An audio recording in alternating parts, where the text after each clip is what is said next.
نبی پاک صلی اللہ تعالی علیہ وسلم کی چچی جناب ام فضل صبح صبح گھبرائی حضور کی بارگاہ میں آئیں، عرض کی یا رسول اللہ صلی اللہ علیہ وسلم آج میں نے عجیب خواب دیکھا ہے، میں ڈر گئی ہوں۔ حضور نے فرمایا چچی کیا دیکھا؟ عرض کی حضور میں نے دیکھا ہے کہ آپ کے وجود کا گوشت کا ایک ٹکڑا کٹ کے میری جھولی میں آ گیا ہے۔ حضور یہ کیا ہے؟ تو محبوب خواب سن کے مسکرائے، فرمایا چچی یہ پریشانی والا خواب نہیں، یہ تو خوشی والا خواب ہے۔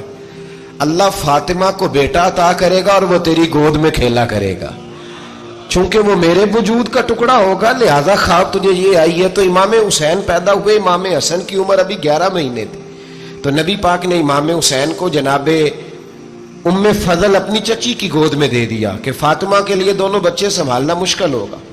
وہ خواب اس طرح پوری ہوئی۔ امام حسین سے حضور نے بڑا پیار کیا، بڑی محبت فرمائی نبی پاک سے۔ کچھ حدیثیں میں نے جمعے میں عرض کی تھیں، حضرت ابو ہریرہ رضی اللہ تعالیٰ عنہ کہتے ہیں یہ واحد بچہ تھا حضور کے گھرانے کا کہ میں نے دیکھا کہ نبی پاک صلی اللہ علیہ وسلم بیٹھے تھے تو یہ حضور سے کہہ رہے ہیں، نبی پاک سے کہ نانا جی اٹھ کے کھڑے ہو۔ کہتے حضور کھڑے ہو گئے تو کہنے لگے میں نے آپ کے برابر جانا ہے۔ بچے جو مرضی ضد کر لیتے ہیں نا، قد چھوٹا تھا، عمر 7.5 سال تھی، کہنے لگے نانا میں نے برابر جانا ہے۔ تو نبی پاک صلی اللہ علیہ وسلم نے ہاتھ پکڑ لیے، فرمایا چل پھر ہو جا برابر۔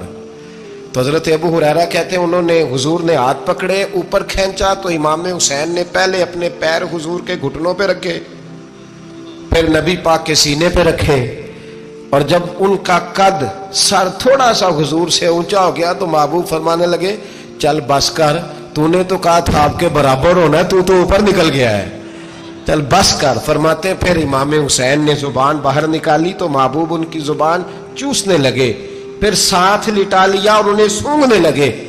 تو میں نے عرض کی حضور آپ حسین کو سونگھتے کیوں ہیں؟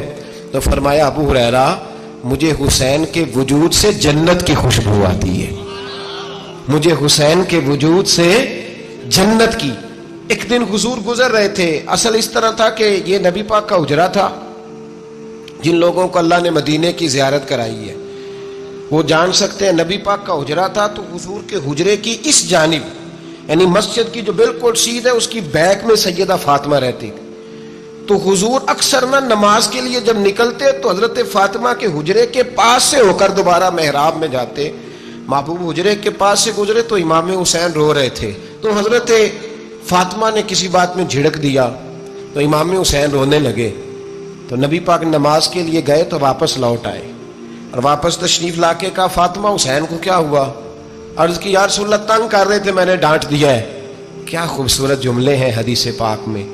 سرکار نے فرمایا فاطمہ اس کو حسین کو نہ رونے نہ دیا کر، یہ جب روتا ہے نا تو میرے دل کو تکلیف ہوتی ہے۔ تو بی بی صاحبہ کہتی ہیں یہ حکم آیا نبی پاک کا میرے نام، پھر میں نے ڈانٹنا چھوڑ دیا۔ یہ ان کے فضائل تھے کم، ان کی تربیت خود نبی پاک نے فرمائی، خود ڈیوٹی۔ میں کسی منطق کا فلسفہ میں اب تو اللہ تعالیٰ معاف کرے، پہلے ہم لوگوں کو کہتے تھے فلانی مجلس میں نہ جانا فلانی، اب تو مصیبت بن گئی ہے، جانے کی ضرورت نہیں، ہر شے موبائل میں آ گئی۔ مجھے بھیجتے ہیں، کہتے ہیں حضرت صاحب یہ ذرا سننا، یہ ذرا سننا۔ کل کراچی سے کچھ مہمان آ گئے تو اب بچوں نے وہ کلپ سنبھال کے یہ مولوی دیکھو کیا کہتا ہے۔ اب آیتیں پڑھی جا رہی ہیں قرآن پاک کی، اتنا ٹکڑا یہاں سے لیتے ہیں، اتنا ٹکڑا یہاں سے لیتے ہیں، اور ملا کے پتہ نہیں کون سا مکسچر بنا رہے ہیں۔ کسی آیت کا ترجمہ نہیں، کوئی واضح حدیث نہیں، ایسے ہوا ہوگا پھر اس کو اس سے جوڑ لیں تو کیا بنتا ہے، اتنی جمع کر لیں۔ یہ کون سا دین ہے جو توڑ مروڑ کے بیان کر رہے ہیں؟ کون سا مذہب ہے؟ دین تو واضح کھلی کتاب ہے۔ اب ہمارا یہ شوق ہے، ہم ہر تماشا دیکھنا چاہتے ہیں، ہم اپنے لوگوں کی قدر نہیں کرتے اور بڑی بڑی دور جا کے ہم غلط معاملات میں جاتے ہیں، پھر ذہن ہمارے شکوک کا شکار ہوتے ہیں۔ ہمیں سمجھنا چاہیے کوئی ایسی کسی دلیل کی ضرورت نہیں ہے، جب ان کے واضح چیزیں ان کی کتابیں میں موجود ہے، حدیث میں موجود ہے، قرآن مجید میں ان کے فضائل کھل کے موجود ہے، تو دور جانے کی کیا ضرورت؟ حضور ان کی ٹریننگ کراتے تھے۔ پہلی بات تو یہ ہے کہ نبی پاک نے دعا مانگی تھی، یا اللہ میرے گھر والوں کو زیادہ روزی نہ دینا، انہیں ایک وقت روٹی دینا، ایک وقت کی بھوک دینا۔ یہ جو 10 دن کربلا میں انہیں ٹینشن نہیں نہ ہوئی، انہیں عادت تھی فاقہ کرنے کی، انہیں 3 دن وصلی روزے رکھنے کی عادت تھی، پہلی بات۔ دوسرا یہ کہ جہاد کی تربیت حضور خود کراتے تھے۔ حضرت فاطمہ زہرا کہتی ہیں میں پردے کے پیچھے دیکھ رہی تھی، نبی پاک نے امام حسن اور حسین سے فرمایا چلو میرے سامنے کشتی لڑو۔